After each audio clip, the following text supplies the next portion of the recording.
This is He Knows Everything, bringing you that heat and fire. All right, let's talk about it. I'm going to do a two-part today because I have to break down a lot of things. Go ahead. First and foremost, a lot of people, i.e. YouTubers, they falsely led you to believe that Errol Spence was not going to fight Sebastian Fundora. Let me say it again. They falsely led you to believe that Errol Spence wasn't going to fight Sebastian Fundora. Where was the intel directly from Sebastian Fundora? Where was the intel directly from Errol Spence? It's a things that make you say, It's a things that make you say, But you know, in its most visceral form of cold-hearted, in its most visceral form of cutthroat, and its most visceral form of, cold-blooded mentality, we have to look at all of the nuances that's associated behind this. Why were people so ready to rush to say Errol Spence was injured? Did Errol Spence come out and say it directly? Did PBC come out and say it directly?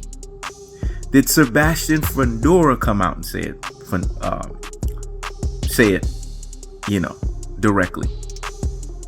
If he didn't do that, Errol Spence didn't do it, and PBC didn't do it. So why don't we just not take that with a grain of salt? We live in a cancel culture society. We live in a society where people want to believe and accept anything that's put in front of them, even if it's full of lies. Have you ever heard the expression, it's easier to believe a lie than to actually swallow the cold-hearted, unadulterated, and cutthroat truth-telling fashion? You've heard that before, right? But I'm going to be very clear here. This was basically a way to try to be a detour to get Crawford to be the one to get all of the belts. It was a way to try to use media in a negative way to push a false agenda to try to get Crawford to become undisputed at 154, as if the Spence versus Crawford fight was a real fight that was placed in front of you. Let me say that again with emphasis. As if the Spence versus the Crawford fight was a real fight that was put in front of you. Do you really believe that what you saw was real? Or was it a virtual reality?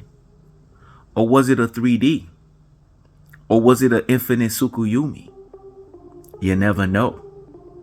Because at the end of the day, if a Sharingan, if a certain kind of genjutsu, if a certain type of ocular jutsu, if a certain type of visual prowess is put on you, can you tell yourself that what you're seeing is really reality? Or is it fantasy? Let me say it again. Can you tell yourself that what you're seeing is reality? Or is it actually fantasy? We had Michael Jai White come out and tell us that Earl was not Earl. And that everything that was associated, all of the nuances that came out relating and pertaining to the actual fight was a setup in of itself. Notice Michael Jai White did not get any flack for what he said. So did that make what he said any less prevalent? Did it make it any less true? See, we have boxing fans that don't use this. They don't use corpus callosums. They don't use cerebellums. They don't use medulla oblongata.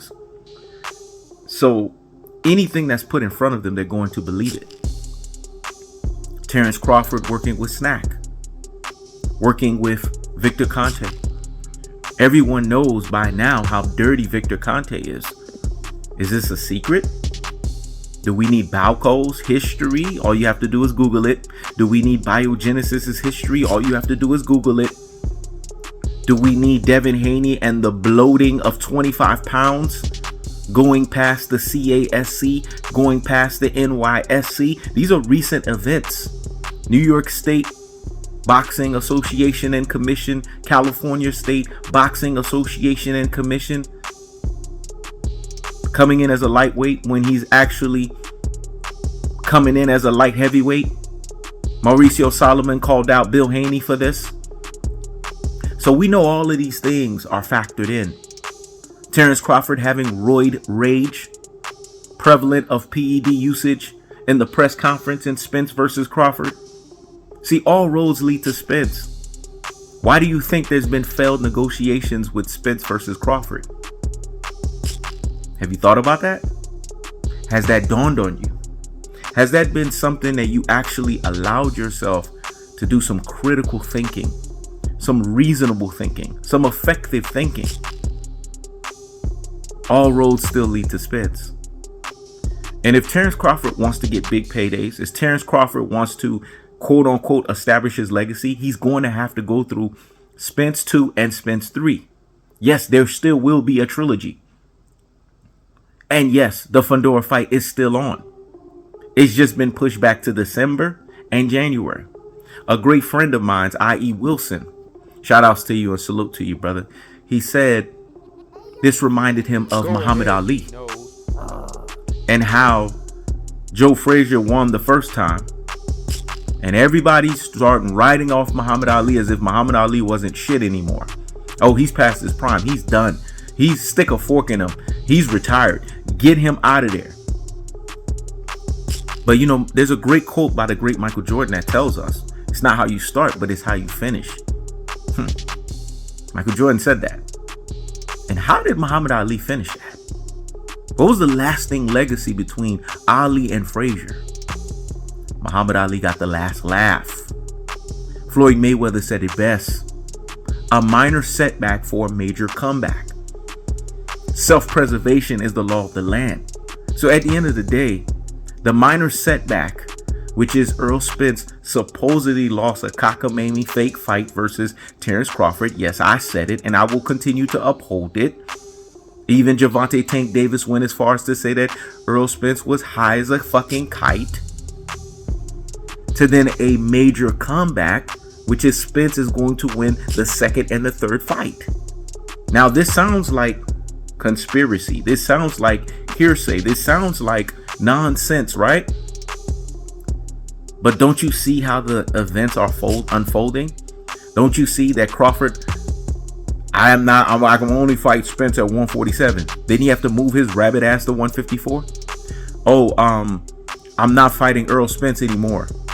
But didn't he recently say in training camp that after the Madrigal fight, he's looking at a Spence rematch? And a prediction king strikes again. And a prediction king strikes again. So are we going to sit here and act like He Knows Everything did not break this thing down to simple science for you guys? See, my only thing is this. We know it's going to happen. Spence 2 versus Crawford.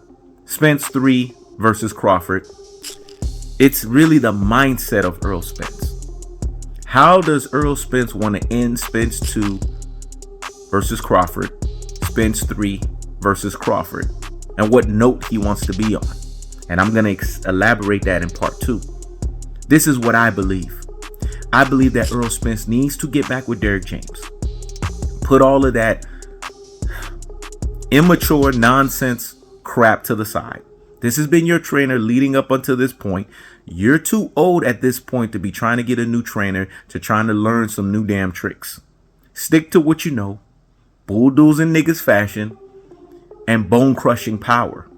But the bone crushing power element is not going to come from Derrick James. What comes from Derrick James is bulldozing niggas fashion. The bone crushing power comes from none other than Blu-ray. So if Errol Spence wants to end on a strong note, he's going to have to forge the team that got him to the highest of the heights. The excitement of the Leonard Bundu fights. The excitement of the Chris Algieri fights. The mauling of the Lamont Peterson fight. These are the things that we want to see. We want to see tactical aggression.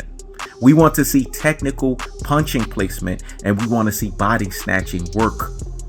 And we know it's a levying onslaught, and we know it's a punishment style. But in order for all of that to be enacted, in order for all of that to be activated, Derrick James and Blu-ray needs to be on that team. This is He Knows Everything. Checking out.